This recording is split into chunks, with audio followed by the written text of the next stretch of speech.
በስመ አብ ወወልድ ወመንፈስ ቅዱስ አሐዱ አምላክ አሜን። ብክርስቶስ ክርስቶሳውያን ወልድ ውሉዳን ብሃብቲ መንፈስ ቅዱስ ድማ መንፈሳውያን ዝተሰመኹም ደቂ ዓድምና ቅዱሳን ኣፍቀርቲ ናይ እመብርሃን ተኸታተልቲ ስልማት ቻነል ፍጹም ሰላም ናይ እግዚአብሔር አምላክ ኣብ ዘለኹሞ ምስ ኩላትኩም ይኹን አሜን።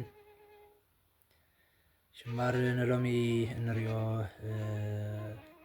ትምህርቲ ወይም መንፈሳዊ ትረኻ ድሞ ታሪክ ናይ ቅዱስ ኤፍሬም ሶርያዊ እና ቅዱስ ባሲሎስ ብዝብል ኣብ ክልተ ኣብ ሰለስተ ክፋላት ከፊልና ክርኢ ኢና። ስለዚ ሓደ ብሓደ ናብቲ ታሪክ ከብለኩም።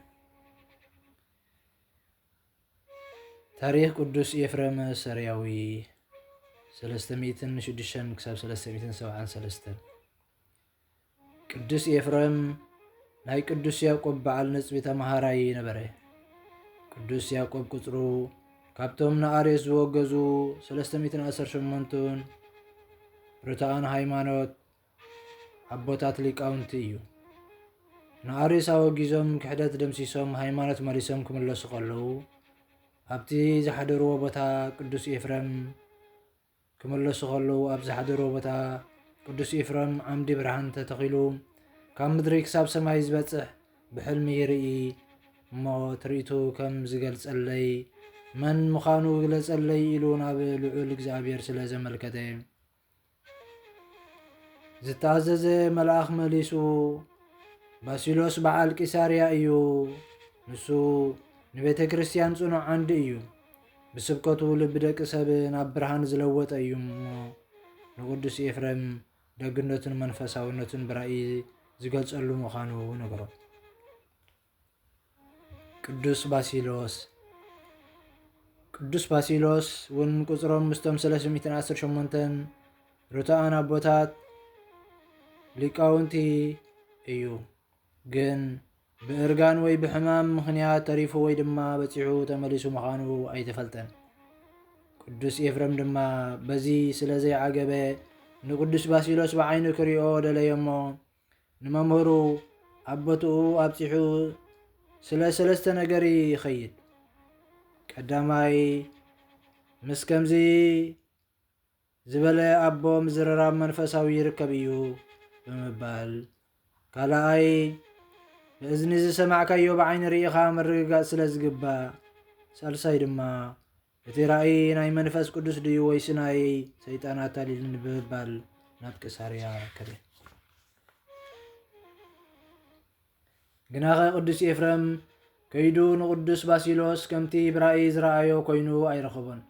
ንሱስ ኣብ ወርቂ ወንበር ተቐሚጡ ኣብ ወርቂ ኣትራኖስ ወንጌል ወርቂ ዘርጊሑ ብዘንጸባርቕ ካባ ደሪቡ ጽሩይ መጠምጠምያ ርእሱ ተወንዚፉ ተወናኒሱ ሃሪ ዝመትሓዚኡ ጉሩም ዝኾነ ወርቃዊ ጭራ ሒዙ ንምእመናን ክምህር ረኣዩ።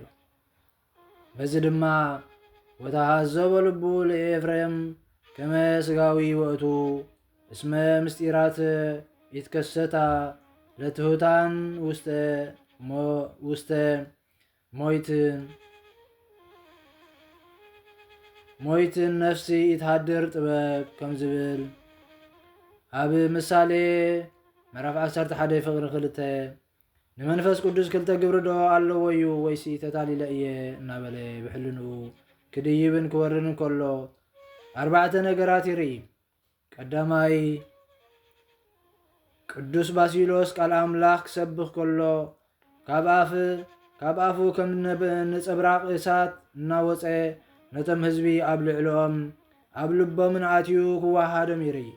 ካልኣይ ርግቢ ኣብ ርእሱ ክትዓልብ ከላ የርኢ። ሳልሳይ ተሃዋስያን ወይ ዝንቢ ኣብ ክዳኑ እንተዓለቡ ተቓጺሎም ከም ቆጽሊ ክረግፉ የርኢ። እዚ ድማ ለኻዊ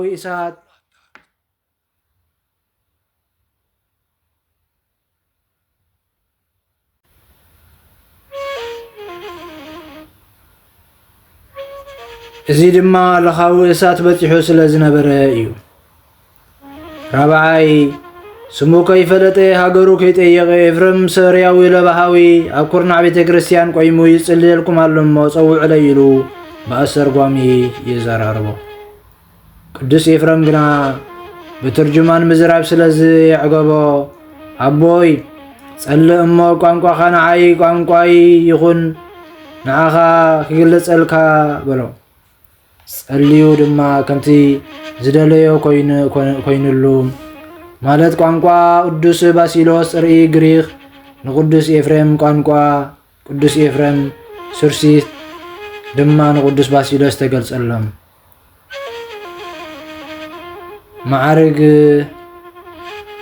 ማዕርግን ሽመትን ቅዱስ ኤፍሬም ቅድሚ ምስ ቅዱስ ባሲሎስ ምርካቡ ማዕርግ ወይ ሽመት ኣይተፈልጠን። ግን ቅዱስ ባሲሎስ ካብቲ ዝጸንሖ ደረጃ ማዕርግ ወሲኹ ካብቲ ናቱ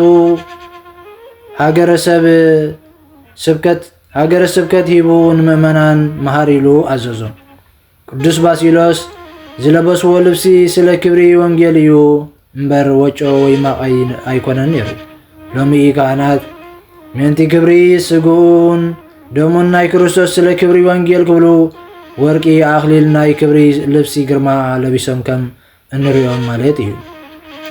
ቅዱስ ኤፍሬም ኣብቲ ዝተዋህቦ ሃገረ ስብከት ወንጌል እናምሃረ ክቕመጥ ከሎ ሓንቲ ካብ ደቂ ነገስታት ዝኾነ ሰበይቲ ዝገበረቶ ሓጢኣት ሓደ ብሓደ እናፀሓፈት ተቐምጦ ነበረት እሞ ንምንታይ እንተበልና ንምንጋር ተሓፍር ስለ ዝነበረት ኣዝዩ ድማ ስለ ዝበዝሓ ይብል። ሓደ መዓልቲ ነቲ ዝተፃሕፈ ሓጢኣት ጠቕሊላ ንቅዱስ ባሲሎስ ኣቦይ እዚ ኣብዚ ዘሎ ኩሉ ይደምሰሰል ክበለኒ በለቶ። ይፈሓቆልክ ድማ በላ። በዚ ድማ ገንፂላ እንተረኣየት ኩሉ ተፋሒቑ ካብኣተን ግን ሓንቲ ከይተደምሰሰት ርአየት እሞ ንሳ ዘፀኣ እቤተ ለነጊረ እውን ይብላ ንምንጋራ ኮነን ምግባራ እተጨንቕ እያ። ኣቦ እዚኣ ኸ በለቶም። ንሶም ድማ ንቅዱስ ኤፍሬም ደኣ እንተተኻሉ ሕተት እዮም እምበር ንዓይሲ ኣይኮነትለይን በላ። ዘይከኣሎም ኮይኑ ኣይኮነን፣ ግን ኩሎም ቅዱሳን ልምዶም ክብሪ ርእሶም ካብ ምግላጽ ናይ ብጻዮም ክብሪ ክግለጽ ስለ ዝደልዩ ከምኡ ድማ ነታ ተነሳሒት ሰበይቲ ላዕልን ታሕትን ብምባል እንተደኸመት ጻማ ስለ ዝኾና እቲ እትደኽሞ ድማ ኣብ ቆነና ኣትዩ ንስሓ ስለ ዝቝፀረላ በዚ ድማ ናብ ቅዱስ ኤፍሬም ክትከይድ ነገራ።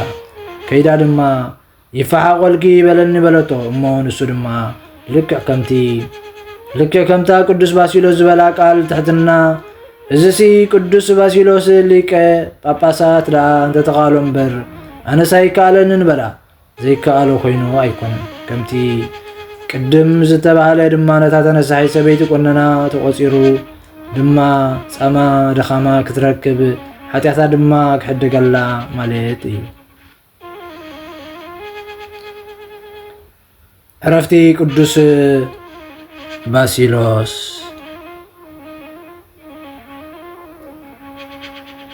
ይቕጽል።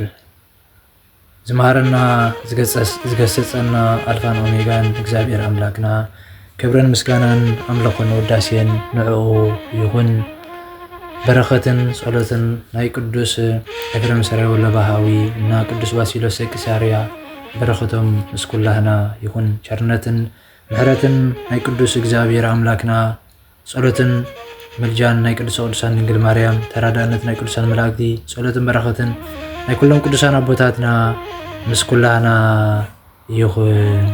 ወስብሐት ለእግዚአብሔር ልዑል ወለወላዲቱ ድንግል ወለመስቀሉ ክቡር ኃያል አሜን።